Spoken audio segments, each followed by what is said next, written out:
Porsche says goodbye to the hypercar class in world endurance racing, and I say not so fast. There may be a way for you to stay. What's up, everybody? I'm your host, Z. Welcome to ModStars, and I'm excited to share this with everyone. I'm hyped up. I'm pumped. The juices are flowing like crazy, so get ready while I pump all this stuff out for you.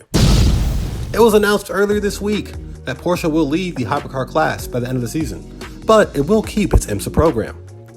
They will still compete in WeatherTech Championship, Formula E, and customer programs including the 911 GT3R Evo class next year. Now, in the article linked below, some are speculating that this decision has nothing to do with money, but the current conditions of the race class. Now, make no mistake, ladies and gentlemen, when it comes to business, as well as motorsport, it always has to do with money. Now, Porsche is currently in second place overall behind Ferrari, and I believe they can still win this championship, but here's a theory of mine to how they can stay. Even with the decline of the company's electric vehicle sales, no surprise, and US tariffs, here is my idea based on the understanding of the rules. According to 2025 WEC hypercar regulations, it mandates a minimum of 2 hypercar entries per team. It does not say that the cars have to be identical. On that note, who knows what this is? Do you remember this car? This was the dominant Porsche 919 Evo that debuted after Audi left Le Mans from their dominant reign for years at a time. Keep that in mind as we move on. Now, this car was not powered by a V8 or a V6. It was a legitimate V4. I said it, a V-configured 4-cylinder turbocharged hybrid vehicle. And in fact, when it wasn't regulated on power, it could outperform a Formula 1 car of the same era. Now, to be fair, F1 cars are regulated on power too, so you can take that comparison with a grain of salt if you want. But comparing this to the current 963 hypercar that Porsche uses, it's really interesting because if you look at the dimensions of both cars, they're virtually identical. And the chassis material is the same too. Carbon fiber monocoque and an aluminum honeycomb core. Now, with the 919 being 160 kilograms lighter than what the hypercar class requires, and the hypercar class also has a limit of 671 horsepower, which is oddly specific, it's not that big of a deal because the 919 could easily meet these regulations. I mean, its powertrain is capable of 900, or some even speculate 1100 horsepower. And the combustion engine is pushing around 500, so let's say it's making 480 to the wheels max. And the rest of the power is on demand through the KER system. This foundation is not only already there, but it's been proven from its successful run. Now let's address the BOP regulation and what Porsche can do about that. Now, as BOP, or balance of power, the FIA or WEC has stated that they have this rule in place to keep all the cars in hypercar class as competitive as possible with each other, to make it fair, right? Based on the vehicle's power, their weight, and downforce from aerodynamics. And from my understanding, if there are drivers that are lighter than 82 kilograms or 180 pounds, they have to carry a weight ballast for qualifying. But I don't think that's the same rules that they have to follow during race day, which is interesting. And I also think that power is different on qualifying and race days as well, which is also very interesting.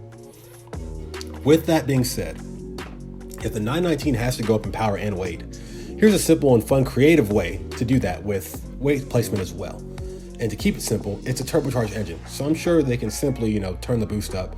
And if they're allowed to, they can increase the size of the turbo because it's only one turbo versus, other cars in the class running twin turbos. But if not, let's say they keep the same size turbo or the same turbo housing, but they use a larger compressor wheel on the inside. So they get more power, a different throttle response, and additional heat, which they can use to generate electricity through their hybrid system anyway. Now, power goes up on the combustion side. And let's say the rest of it is increased power on demand with the electric system. That will net them a sinister 666 horsepower. Why? Because it's October, Halloween's around the corner, and I just couldn't help it, okay? Leave me alone. Now the car has to bulk up and gain 160 kilograms of weight, which is around 352 pounds for those in America. Now let's split that into 4 different sections at 88 kilograms apiece. This additional weight is not just going into the middle of the car. It's going to go around the floor of the driver's seat, which is the exact center of the vehicle. And let's use these weight ballasts in the lateral plane, which is the left and right sides of the seat. They're going to be on their edge, or the small section of the ballast. And for the frontal plane, the front and back sides of the seat, they'll be on their faces, the wide section. And they're going to be underneath the seat if possible. If not, built into it, which would make it even better. And the weight of the ballast will depend on the average weight of the drivers.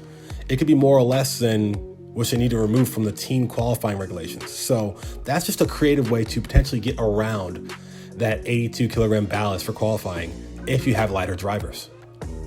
So, with the displacement laid out like this, and the 919 is no longer an aero car as previous drivers have mentioned, it's now a momentum car to some degree, and the additional weight on the frontal plane would aid in its acceleration and braking distance without causing the car to nosedive or cause dramatic additional wear on brakes and tires.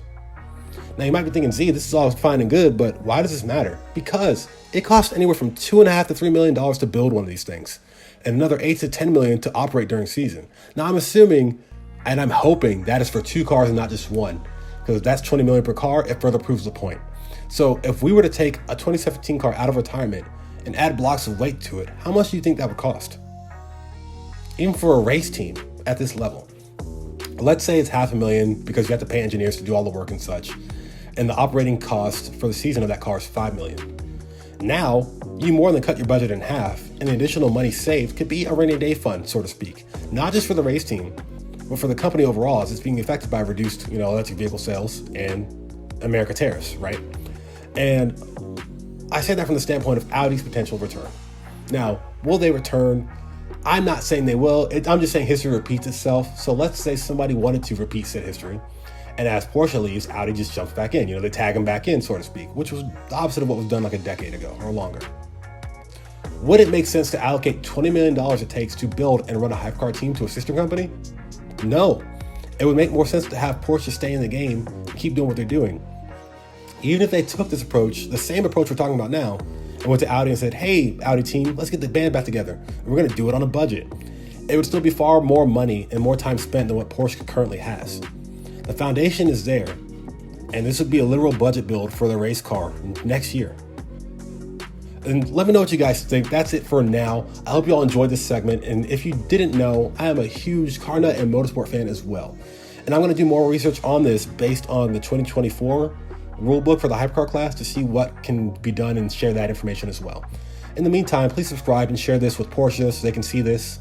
And if anybody knows how to get in contact with the race team officials with Porsche at this level, please send this to them and my social media as well. We can chat and work some things out if it's possible. I would like to see something like this happen in motorsports to keep the sport alive and grow long term, especially for the companies. And this is something, if the FIE were actually allow this to happen, other companies can do it as well. And we could just have fun with it. Your favorite looking race cars from the past, the best performing race cars of the past, and bring them back. So let me know what you guys think. Stay tuned for the next one. Like, subscribe, and share. And if you don't know, now you know. Do what you want to do.